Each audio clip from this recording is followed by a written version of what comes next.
countdown is on. We're just hours away from the official start of 2025 NFL free agency. And on this edition of the Kansas City Chiefs Report, we will break down some potential big moves that could be on the way for your Kansas City Chiefs in just a bit. Tyler Jones, your fearless leader, here with you. Thanks for joining us. Brett Veach, this man right here, he already pulled off a miracle in franchise tagging Trey Smith, re-signing Nick Bolton. There's one more big name left to keep. That's Justin Reid. Do you want the Chiefs to keep Justin Reid? If you do, hit the like button on today's video. If we get 1,000 likes in the video, then Justin Reid's coming back to Kansas City. I guarantee it. So if you want him back, do your part. Hit that like button. We'll get started with today's show. Our friends over at Arrowhead Pride, they put together a list of free agents that the Kansas City Chiefs could sign that are big names, that could be looking for prove-it deals of sorts, that actually make financial sense for Kansas City despite not having a ton of money to spend. Here's more from what Arrowhead Pride had to say about this. With Kansas City, a prove-it deal gives a player a chance to earn a good-sized chunk of money as he rehabilitates his reputation. If he can earn a big contract with another team, but if nothing else, he'll at least get to make a deep playoff run that might end with confetti and a Lombardi trophy. So without further ado, let's go ahead and get started and begin with Stefon Diggs, the 31-year-old receiver, most recently with the Houston Texans. And what's crazy is Stefon Diggs, not too long ago, was thought of as one of the best receivers in football. This was a big get for the Houston Texans on the trade market last year. But then he dealt with an injury and was out for the remainder of the season. So whatever team he's going to next, he'll be coming off of said injury. And with that, his price tag has gone down significantly from what it could have been. He is now projected to get about a one-year, $13.46 million deal. The Chiefs already have Hollywood Brown coming back. They re-signed him earlier this week. We got the news that Xavier Worthy's been cleared of all charges, so that appears to be good on that front there. Then you have Rashee Rice. We don't know when he's coming back with the injury and then a potential suspension there. We'll wait and see where that goes. So that leaves the Chiefs searching for options at the receiver spot. I love this idea of bringing in Stefon Diggs. Stefon Diggs has been a success everywhere he's been. He's played at a high level, and he helps make his quarterbacks better, whether it was Cousins or Allen or Stroud. He's been very successful at every stop throughout his career. His best season came in 2020 when he was a Pro Bowler and a first-team All-Pro.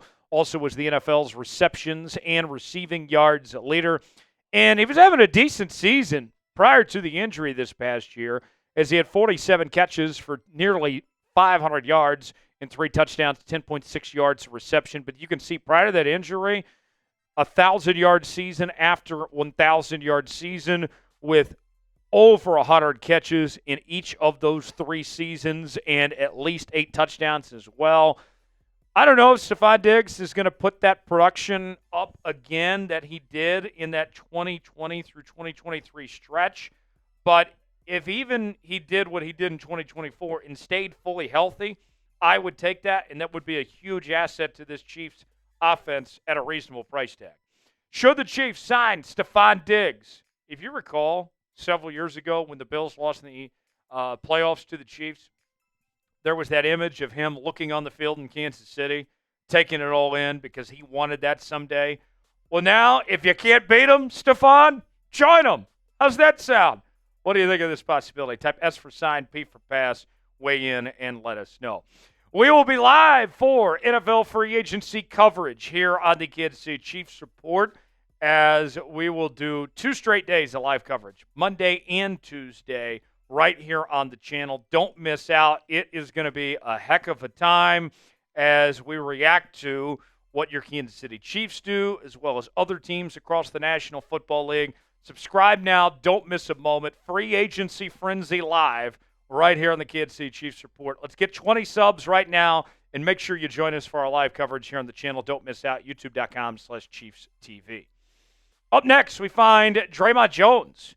who most recently played for the Seattle Seahawks. Prior to that was with the Denver Broncos.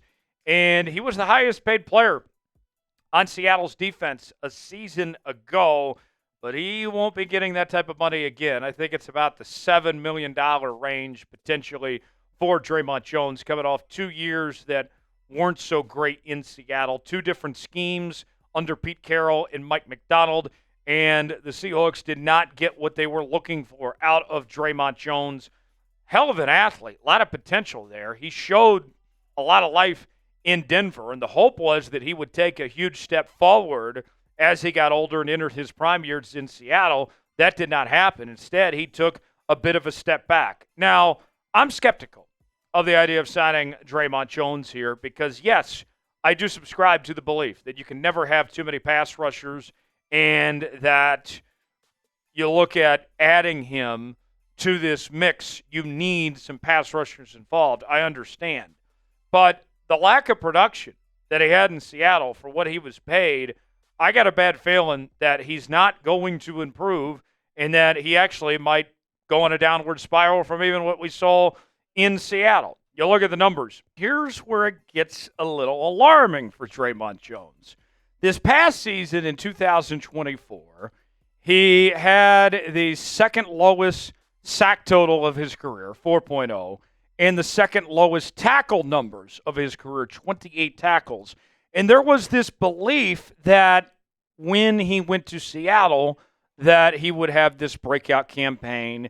And then in 2023, when that did not happen, a lot of it was blamed on that coaching staff there with Pete Carroll and Clint Hurt, that they were kind of holding him back. And there was hope that, hey, you bring in Mike Macdonald, you change up the defense a bit, that maybe Dre'Mont Jones will potentially break out and be the player that Seattle thought that they were getting. Unfortunately for the Hawks, that did not happen. And you look at the stats, you can see where the decline was. That 2022, Seattle thought that they were getting a player that was on the up and up after a 6.5 sack season, 10 QB hits, 9 TFLs, and 57 tackles. But ultimately, that just did not work out for Dre'Mont Jones. If you're Kansas City, I think it all depends on that price and if you're willing to take a chance here, because Dre'Mont Jones, there's potential, but he hasn't quite put it together in recent memory there. What do you think about the idea of Dre'Mont Jones? Should the Chiefs sign him? Type Y for yes, N for no. Wait in that comment section. Let us know what you think if Kansas City should sign Dre'Mont Jones or not.